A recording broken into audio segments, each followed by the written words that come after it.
Hi everyone, welcome back to my channel economics.com. ഇന്നത്തെ ക്ലാസ്സിൽ discuss ചെയ്യുന്ന ടോപ്പിക്കാണ് policy effectiveness and the slope of the LM schedule. The slope of the LM schedule is determined by interest elasticity of demand for money. LM ഷെഡ്യൂളിൻ്റെ സ്ലോപ്പിനെ നിർണ്ണയിക്കുന്ന പ്രധാനപ്പെട്ട ഘടകമാണ് interest elasticity of demand for money. When demand for money is perfectly interest inelastic, the LM curve is vertical. ഇനി demand for മണി എന്ന് പറയുന്നത് perfectly interest inelastic ആണെങ്കിൽ LM കർവിൻ്റെ ആകൃതി വെർട്ടിക്കൽ ആയിരിക്കും. അതായത് എക്സ് ആക്സിസിന് വെർട്ടിക്കലായിട്ടാണ് വരയ്ക്കുക. When demand for money is perfectly interest elastic, the LM curve is horizontal. ഇനി demand for money perfectly interest elastic ആണെങ്കിൽ LM കർവ് ഹൊറിസോണ്ടൽ ആയിരിക്കും. The LM curve is relatively flat when the interest elasticity of demand for money is high. ഇനി demand for മണിയുടെ interest elasticity വളരെ കൂടുതലാണെങ്കിൽ LM curve താരതമ്യേന flat ആയിരിക്കും. അടുത്ത ഇതിൻ്റെ സബ് ടോപ്പിക്കായിട്ട് വരുന്നത് monetary policy effectiveness and the slope of the LM schedule. Monetary പോളിസിയുടെ എഫക്റ്റീവ്നെസ്സും LM കർവിൻ്റെ ചെരിവും. Effectiveness of monetary policy is analyzed for 3 differently sloped LM curve. 3 വ്യത്യസ്ത സ്ലോപ്പോട് കൂടിയ LM കർവുകൾ ഉപയോഗിച്ചുകൊണ്ടാണ് മോണിറ്ററി പോളിസിയുടെ എഫക്റ്റീവ്നെസ്സിനെ വിശകലനം ചെയ്യുന്നത്. അതിൽ ഒന്നാമത് വരുന്നതാണ് flat LM curve. The LM curve is relatively flat when the interest elasticity of demand for money is high. എന്തുകൊണ്ട് LM കർവിനെ ഫ്ലാറ്റാക്കി വരയ്ക്കുന്നത്? Interest elasticity of demand for money വളരെ കൂടുതലായതുകൊണ്ടാണ്. അപ്പോൾ ഇതിൻ്റെ ബേസിക്കായിട്ടൊരു കാര്യം നോക്കുക. IS കർവും LM കർവും തമ്മിൽ കൂട്ടിമുട്ടുന്ന പോയിൻ്റാണ് E എന്ന് പറയുന്നത്. അതാണ് ആദ്യത്തെ ഇക്വിലിബ്രിയം. അതുപോലെ പലിശ നിരക്ക് OR ആണ്, വരുമാനം OY ആണ്. ഇനി ഷിഫ്റ്റിനനുസരിച്ചുള്ള കാര്യങ്ങൾ മാത്രമേ പറയുള്ളൂ. അപ്പോൾ ജസ്റ്റ് ഇതിന് തുടക്കം ഇതാണെന്നുള്ളത് മനസ്സിലാക്കി വയ്ക്കാം. With an increase in the money supply the LM curve shift to the right to LM1. Money സപ്ലൈയിൽ ഉണ്ടാകുന്ന വർധനവിൻ്റെ ഭാഗമായി LM കർവ് വലതുവശത്തേക്ക് മാറുന്നു. അപ്പോൾ പുതിയ LM കർവിന് നമുക്ക് LM1 എന്ന് പേര് കൊടുക്കാം. The rate of interest falls from OR to OR1 and income rises very little from OY to OY1. അപ്പോൾ ഇവിടെ ആ ഒരു LM കർവിലുണ്ടാകുന്ന ഷിഫ്റ്റിൻ്റെ ഭാഗമായിട്ട് പലിശ നിരക്ക് ORൽ നിന്ന് OR1 ആയിട്ട് കുറയുന്നു. അതുപോലെ വരുമാനത്തിൽ വളരെ ചെറിയൊരു തോതിൽ മാത്രം നേരിയൊരു മാറ്റമാണ് ഉണ്ടാകുന്നുള്ളൂ. OY എന്നത് OY1 ആയിട്ട് കൂടുന്നു. അപ്പോൾ നമുക്കിതിൽ നിന്ന് മനസ്സിലാക്കാൻ കഴിയുന്ന കാര്യം എന്താണ്? Thus monetary policy is ineffective when the LM curve is relatively flat. അപ്പോൾ LM കർവിൻ്റെ ആകൃതി അല്ലെങ്കിൽ ചെരിവ് ഫ്ലാറ്റ് ആണെങ്കിൽ മോണിറ്ററി പോളിസിയുടെ എഫക്റ്റീവ്നെസ് കുറവായിരിക്കും. ഇനി രണ്ടാമത്തെ സിറ്റുവേഷനാണ് steep LM curve. The LM curve is steep when the interest elasticity of demand for money is low. അപ്പോൾ LM കർവിൻ്റെ സ്ലോപ്പ് സ്റ്റീപ്പ് ആവാനുള്ള കാരണം എന്താണ്? ഡിമാൻഡ് ഫോർ മണിയുടെ ഇൻട്രസ്റ്റ് ഇലാസ്റ്റിസിറ്റി കുറവായതുകൊണ്ടാണ്. With an increase in the money supply the LM curve shift to the right to LM1. Money സപ്ലൈയിൽ ഉണ്ടാകുന്ന വർധനവിൻ്റെ ഭാഗമായി LM കർവ് വലതുവശത്തേക്ക് ഷിഫ്റ്റ് ചെയ്യുന്നു, LM1. അതുപോലെ റേറ്റ് ഓഫ് ഇൻട്രസ്റ്റ് ORൽ നിന്ന് OR1 ആയിട്ട് കുറയുന്നു. വരുമാനം OYയിൽ നിന്ന് OY1 ആയിട്ട് കൂടുന്നു. ഇവിടെ വരുമാനത്തിൽ കാര്യമായ വർധനവ് ഉണ്ടാകുന്നു.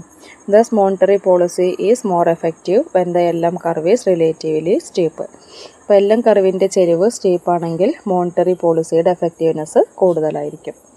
ഇനി മൂന്നാമത്തെ സിറ്റുവേഷനാണ് vertical LM curve.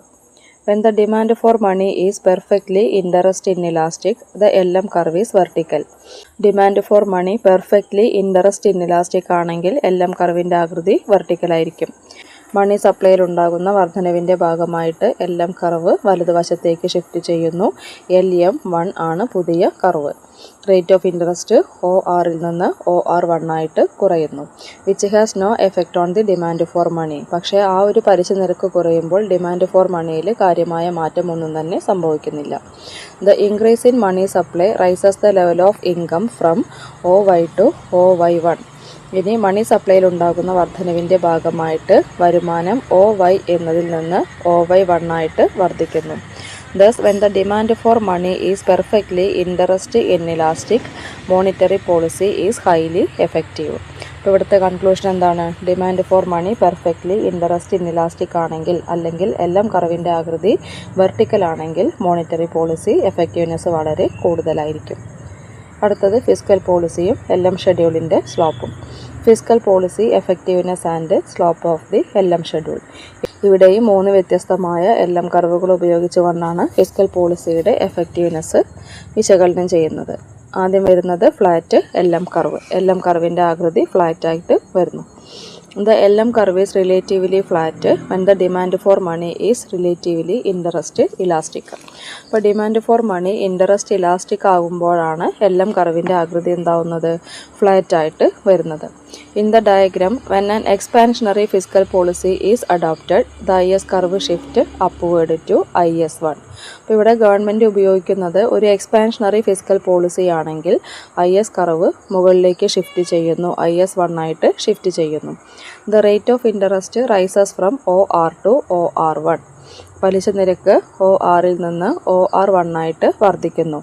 And there is a large increase in income from OY to OY1. അത് വരുമാനത്തിൽ വളരെ വലിയൊരു വർധനവുണ്ടാകുന്നു, OYയിൽ നിന്ന് OY1 ആയിട്ട് കൂടുന്നു. Thus, if the demand for money is interest elastic, fiscal policy is highly effective. അപ്പോൾ demand for money interest elastic ആണെങ്കിൽ effectiveness അല്ലെങ്കിൽ കാര്യക്ഷമമായിട്ടുള്ള പോളിസി ഏതാണ്? ഫിസ്ക്കൽ പോളിസി ആയിരിക്കും. രണ്ടാമത്തെയാണ് steep LM curve. The LM curve is relatively steep when the demand for money is relatively interest inelastic.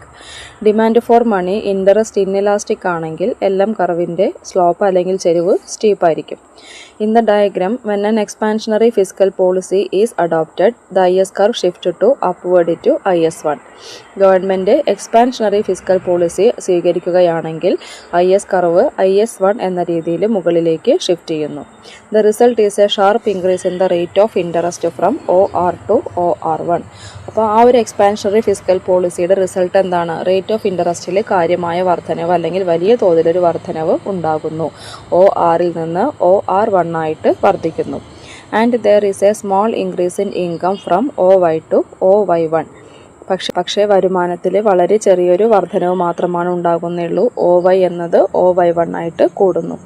Thus, if the demand for money is relatively interest inelastic, fiscal policy is less effective. അപ്പോൾ അതിൻ്റെ കൺക്ലൂഷനായിട്ട് എന്ത് പറയാം? Demand for money interest inelastic ആണെങ്കിൽ fiscal പോളിസിക്ക് കാര്യക്ഷമത വളരെ കുറവായിരിക്കും, ലെസ് എഫക്റ്റീവ് ആണ്. മൂന്നാമത്തെയാണ് വെർട്ടിക്കൽ LM കർവ്.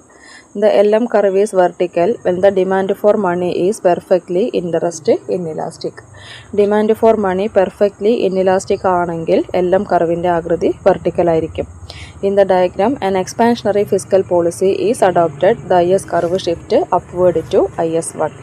ഇവിടെയും എക്സ്പാൻഷണറി ഫിസ്ക്കൽ പോളിസി ഉപയോഗിക്കുമ്പോൾ എന്താ സംഭവിക്കുന്നത്?